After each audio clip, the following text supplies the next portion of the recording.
There it is, AKAPADs. A recent haul from a Philadelphia used bookstore. Guys, I love bringing you videos just like this because I think it helps sculpt my selection process. I like sharing that with you because I'm hoping some of you guys can take that away with you, because we all get into this weird cross section of reader and collector. You have to be a collector to kind of be a better reader, and vice versa.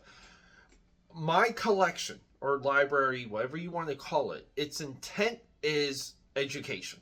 I want to educate myself. I want to help educate you. I want us to move forward to get this, like, I don't know, this silver lining of better comic book readership. Like, that's my goal. That's the future. That's what I feel like will save American comic books. Readership will save American comic books, not alternate variant covers or expensive back issues or slab books. None of these things. A part of my cycle, part of my process is I have a bunch of these used bookstores throughout Philadelphia, PA. Believe it or not, I have more used bookstores around me than I do comic book shops. My closest comic book shop closed like a year ago.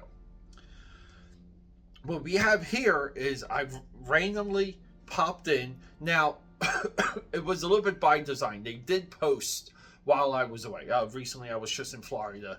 That they had some comic books in, but I was also due for a visit. So I pop in to see what graphic novels that they were advertising. I popped in there, and there was a whole slew. This one individual, because they were moving overseas, dumped their entire graphic novel library, and there were some really nice gems. Now, here's the amazing thing: this stack costs $20, and there's so much here. I want to share it with you guys, and probably hint towards 3 future videos just by spending the $20. I preach this, and I know I do a lot of unboxing videos, and I do a lot of like purchase-driven videos. AKAPADs, I purchase with intent. Everything I buy is within a predetermined parameter, because I feel like what we do on this channel, no one else is doing.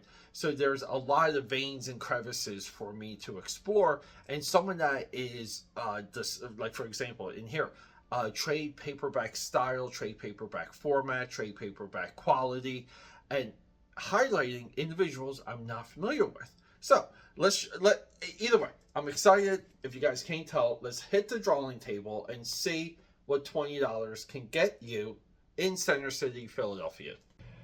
Well, little unconventional, AKAPADs. I know we normally do the intros where we say hello to our spiritual advisor, Stephen Hughes, and our mascots, Crypt and Pike. But what's here, this is my light board. This is so I can do some good old comic book tracing. I shot the way to bring you these comics in so many different ways, so many stops and starts. I had to do some drawing. I just did some drawing to clear my mind. So let's just get into it. If you guys saw when I showcased the spines, when I showed you guys the spines with the intro, yeah, the many armors of Iron Man and Iron Man Marvel Essential Volume 1. The reason why this is important is, I guess, a little bit too late, right? Like, I decided to get the full run of all the essentials. If you're someone out there that has essentials, you have a stack of them, I don't care if they're red, if they're beat up, let me know. Most likely I'll buy them.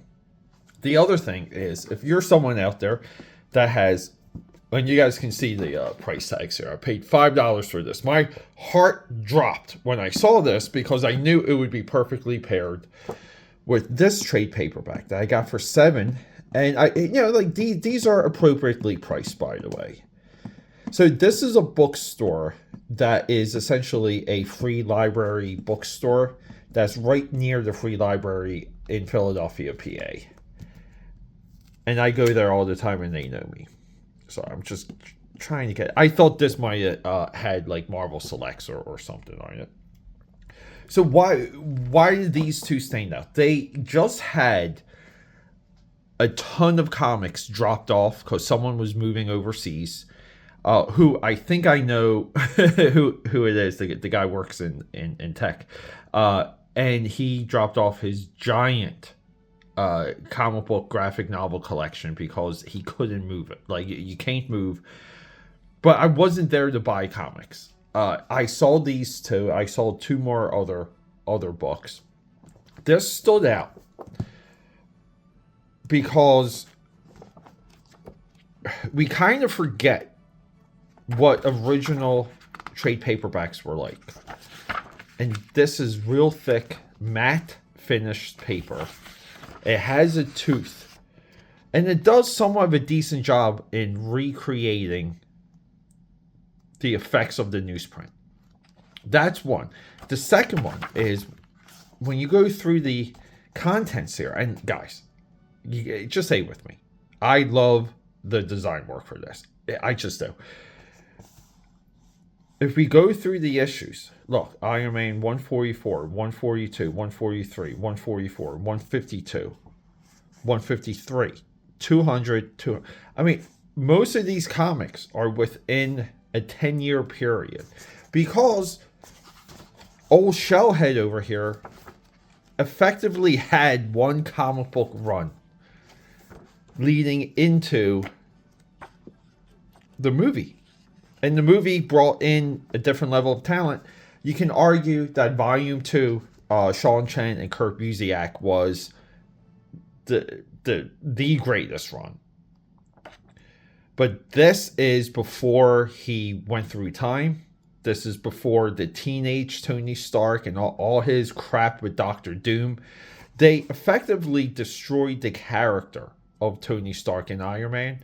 And it had to get retconned post Heroes Reborn.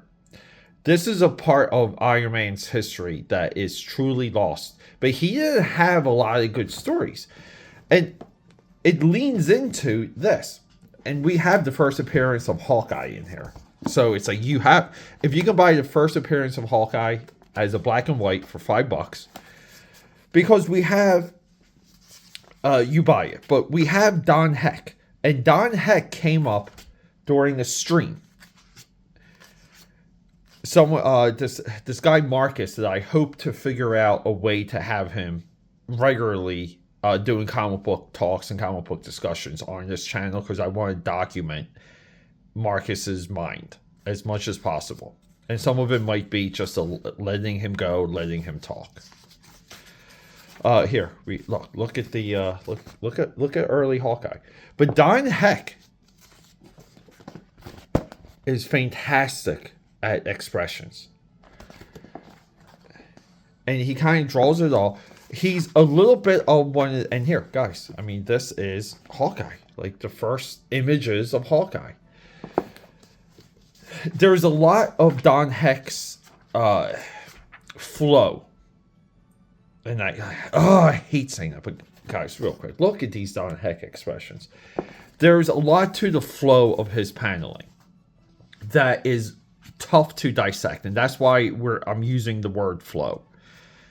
Some guys like a Steranko, like a Ditko, like a Kirby, they have a very clear, distinct, it's almost like bat and ball, baseball bat and ball style to storytelling, where it's just like simple and obvious, right? Don Heck does, like he does these close-up and these in-between shots, right? I mean, like, even here, like this guy, we see the driver driving up, talking to the security guard, and we see him like doing the Obi-Wan Kenobi, on the ledge of the building to sneak into the building. And we have 3 separate environments and 3 panels. And Don Heck has, again, like, your brain fills it in. This is something that he does that I feel that not a lot of people have picked up on. So this opens the floodgate of really committing to Don Heck on this channel, because right? Like all the other YouTube channels, their low-hanging fruits are the Dickos and the Kirbys and the Strankos. And the Don Hecks, for a lot of these commentators, they cannot speak on Don Heck. So this is the beginning of that. And to do it for $5, it's a gift. And guys, I mean, back to those expressions. So we got both of these, one for $7, one for $5. We also got, I got this, I think for $1. I don't know. You don't know what they charge you sometimes. The Corpse by Mike Mignola. So we've been on the podcast, on AKAPAD, the Film Buff podcast. I've been going into a little bit of the history of Hellboy in media. I did a premiere episode for that. I'm going to be doing the movies. I think the 2019 movie should drop this coming week. Maybe, I'm not sure when you guys will see this, but it should be around this video. To do and discuss the Hellboy movies and the animation. The Hellboy comics is a little bit of a dark spot, but I have read this and I have read Seed of Destruction. A lot of that is going to change on this channel. And here's the cool thing. The Laughing Ogre here out of Columbus, Ohio. I don't, the funny thing though is, like, so these were maybe like free, like anyone out there. So if you guys can give me some insight. Hellboy the Corpse was a 25-cent comic. And I guess it was, you know, like comic shops could order it and get their info, right, stapled into the book. So how many different shops did this? Like, how many different editions of the Corpse are there? And did anyone collect them? And it's just a great illustration here, like, you know, pun intended, but this is a great glimpse of, you know, like where Hellboy was as a franchise at the release of the first movie. You know, he even got like lunchboxes. You know, we get to see, look, figures, what to read. And I do appreciate any type of catalog list like this, because you kind of see what the you know, what the suggestions were, right? Like this is the reading order, and this is what was available. It's cool stuff, because a lot of times if we got into Hellboy now, like this list is going to be like 3 giant columns, and it's, you know, like you don't know what's important, you don't know like where to start, you don't, and more importantly, you don't know what's good. This kind of, you know, like we're in what I like to call like a sweet spot here, where like maybe like everything's good, because it's not diluted. And here's the big surprise.